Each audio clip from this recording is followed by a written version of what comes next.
మాట్లాడలేను. ఏదన్నా పని చేస్తే ఈ చివరి నుంచి ఆ చివరి వరకు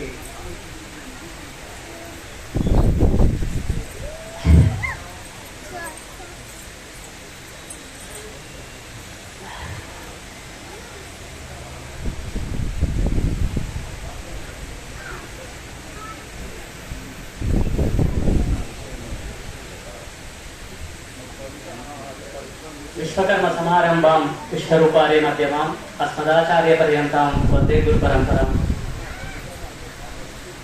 చతుస్సాగర పర్యంతం విశ్వబ్రాహ్మణే శుభం భవతు. కశ్యప మామన్య భూబల సంవర్త విశ్వాత్మక పురంజయ సంవర్త విశ్వనాథ పుష్పగిరి శర్మణ అహంభో అభివాదయ. ఇది మా ప్రవర. ఒక 3 నెలలు ఎక్కడ తిరిగానో, ఎవరింటికి వెళ్ళానో, ఒక పిచ్చుక గూడల్లుకున్నట్టు, గడ్డి పోచలు తెచ్చి గూడల్లుకున్నట్టు మీ అందరినీ నేను ఇక్కడ కూర్చోబెట్టగలిగాను. నా వెనకాల ఏ పెద్దల ఆశీర్వచనం లేదు. బతుకంతా ఒంటరి పోరాట. బహుశా అదేనా విజయానికి కారణమేమో. మీరందరూ కలిసి ఒక 10 లక్షలు ఇచ్చినా నాకు ఇంత ఆనందం ఉండదు. యాక్చువల్గా నేను 4 లైన్లన్నా నిండుతాయో వర్షం వస్తుంది అనుకున్నాను. నేను ది బెస్ట్, పర్లేదు, ఒక 40-50 చైర్స్ ఖాళీ ఉంటాయి. కానీ ఉద్దండులంతా ఉద్దండులంతా ఇక్కడ ఉన్నారు. ఇంకొక 20 మంది గెస్టులు వస్తారు. రామరామోహన్ వచ్చాడు. చాలా సంతోషం. ఒకప్పుడు నేను ఒక చిన్న చినుకుని నేను ఆకాశం నుంచి కింద పడే లోపల చుట్టూ చూసుకుంటే నా చుట్టూ చాలా చినుకులు ఉన్నాయి. ఈ కార్యక్రమం మేము ఎందుకు చేస్తున్నాము, లెజెండరీ అవార్డ్స్ అసలు ఎందుకు చేస్తున్నాం అనేది ఎవరికి తెలియదు. అందరు ఏమంటారంటే పుష్పగిరి మీ దగ్గర ఎన్ని డబ్బులు తీసుకున్న అవార్డు ఇస్తున్నాడు. 17,500 రూపాయలు వచ్చాయి. ఇప్పటికి 17,500 రూపాయలు వచ్చాయి. గత నాలెడ్జ్ సెంటర్ పెట్టిన 8 సంవత్సరాల్లో మా నాన్నగారు ఇక్కడే ఉన్నారు. మా అక్క దగ్గరికి పోయి 1,00,000 రూపాయలు పట్టుకొస్తే విశ్వకర్మ పాటలు రాయించాం. అవి మా పొలం మీద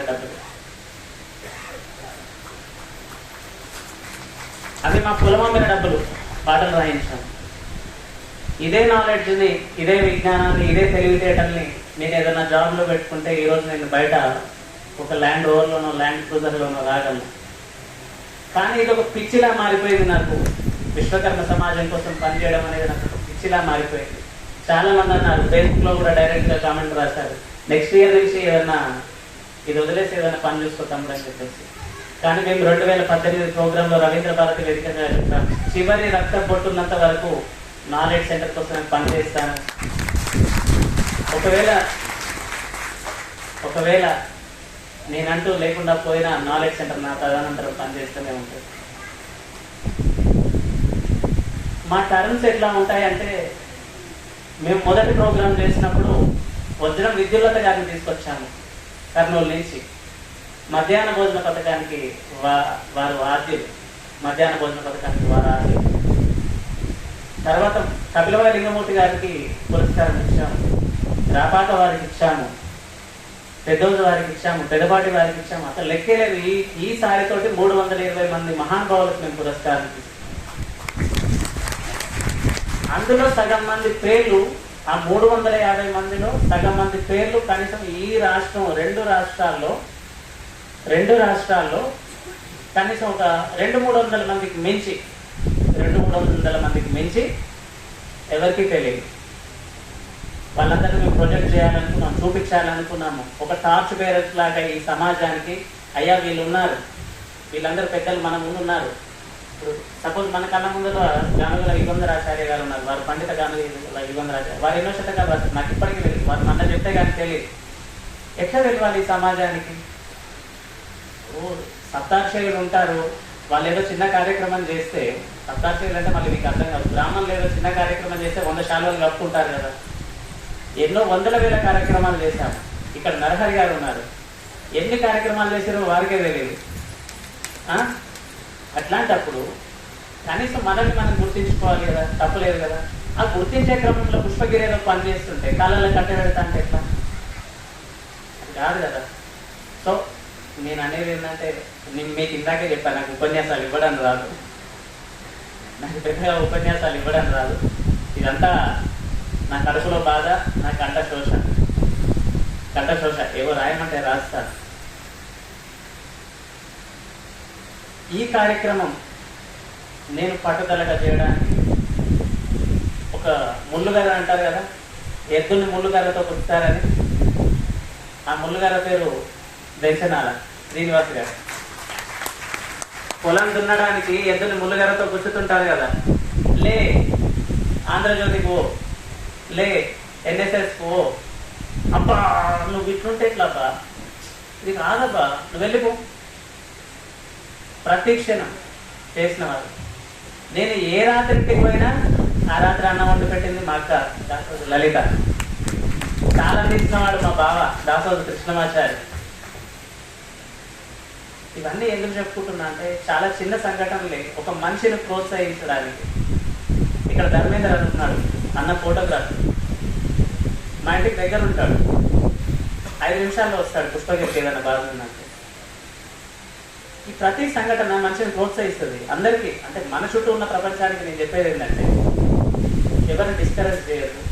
మన శక్తి మేర ఎవరైనా ఏదైనా పని చేసే వాళ్ళకి మనం అండగా నిలబడాలి.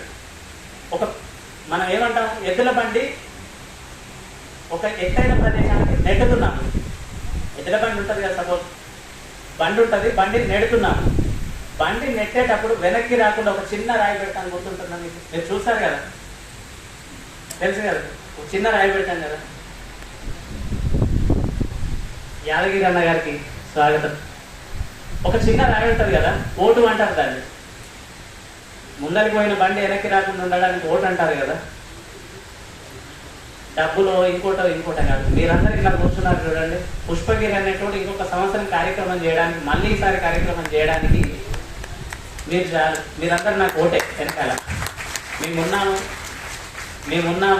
నువ్వు వెనక్కి వెళ్ళొద్దు, మేమున్నాము, మేము చూసుకుంటాము అని చెప్పేసి మీరందరూ ఈ కార్యక్రమానికి ఇచ్చేసినందుకు మీ అందరికీ ధన్యవాదాలు తెలియజేస్తూ మళ్ళీ మధ్యలో ఎప్పుడన్నా మాట్లాడాలనిపిస్తే మాట్లాడతాయి. ముందే చెప్పాను నాకు ఉపన్యాసాలు రావని, మళ్ళీ ఎప్పుడన్నా వస్తే మాట్లాడతాను. Thank you. సందేశాన్ని మనం విన్నాం. మనిషి కార్యకర్త అయితే కావ్యకర్త అవుతాడు, కార్యకర్త అయితే నలుగురిని కలుపుకోగలుగుతాడు, నలుగురిని కలుపుకుపోగలిగితే ఇట్లాంటి కార్యక్రమాలు చేయగలుగుతాడు. సాహిత్య సంస్థలో లేకపోతే మరొక సంస్థలో కార్యక్రమాలు చేస్తున్నప్పుడు స్వచ్ఛందంగా నాకు ఇంతే విరాళాలు వచ్చాయని ప్రకటించాడండి. ఆ నిరాడంబరత్వానికి మనం చప్పట్లు కొడదాం. ఏమవసరం? నారాయణ రెడ్డి గారికి జ్ఞానపీఠ పురస్కారం వచ్చినప్పుడు కరీంనగర్ లో సభ ఏర్పాటు చేస్తే, ఎందుకు ఈ సన్మానం, ఎవరికి ఈ సన్మానం, చెట్టంతా పేరొందిన చిగురుడకి ఈ సన్మానం, అమ్మగ కమ్మగ బుచ్చమ్మగ నన్ను కనిపించిన హనుమాజీ పేటకు ఈ సన్మానం, పలుగురు పాలేర్లున్నా పదరా అని మా నాయన మల్లన దున్నిన రేగడి మట్టికి ఈ సన్మానం అనుకున్నాడు. ఈయన సన్మానం చేసేది విశ్వకర్మీయ జాతికి సన్మానం చేస్తుంది. ఆయన సన్మానం చేసేది తన జాతిలో ఉన్నటువంటి మట్టిలోని మాణిక్యాలకు సన్మానం చేస్తున్నాడు. తన జాతిలో ఉన్నటువంటి కళా తృష్ణను అద్భుతంగా బయటపెట్టినటువంటి కళాకారులను సన్మానం చేస్తున్నాడు, స్థపతులను సన్మానం చేస్తున్నాడు, అవధానాలను సన్మానం చేస్తున్నాడు, కవులను సన్మానం చేస్తున్నాడు. ఎందుకు ఒక్క మాట చెప్పాడు ఆయన, నేను సూదిలాగా ఉంటాను అని ఆయన ఉద్దేశం. మనిషి కత్తెరలాగా ఉంటాడు, సూదిలాగా ఉంటాడు. సూది అందరినీ కలుపుకుపోతుంది, కత్తెర విడదీస్తుంది. కాబట్టి అట్లాంటి సూది లాంటి స్వభావం ఉన్నటువంటి పుష్పగిరి ఒక ఉద్విగ్నభరితమైనటువంటి వాతావరణంలో ఒక మంచి ఆత్మీయ హృదయావిష్కరణ చేయడం మనం చూసాం. ఆయనకు మనం ఆలంబనగా నిలబడదాం, భరోసానిద్దాం. ఆత్మీయతను జోడిద్దాం అని మరొక్క మాట తెలియజేస్తూ వేదికలో అతిథుల్లో కొందరు మాట్లాడతారు. అందరూ కూడా ఒక 2 నిమిషాలు మాత్రమే తీసుకోవాలని ఇప్పుడు వారు సూచించారు. అది మనం పాటిద్దాం తప్పనిసరిగా. సన్మానాలు అందించేటటువంటి జాబితా చాలా దగ్గరగా ఉంది కాబట్టి సందేశాలు కాగానే సన్మానాల్లోకి మనం వెళ్తాం. ఇందులో భాగంగా మొట్టమొదట శ్రీ గాజోజు నాగభూషణం గారిని ఆత్మీయ సందేశం అందించవలసిందిగా స్వాగతం.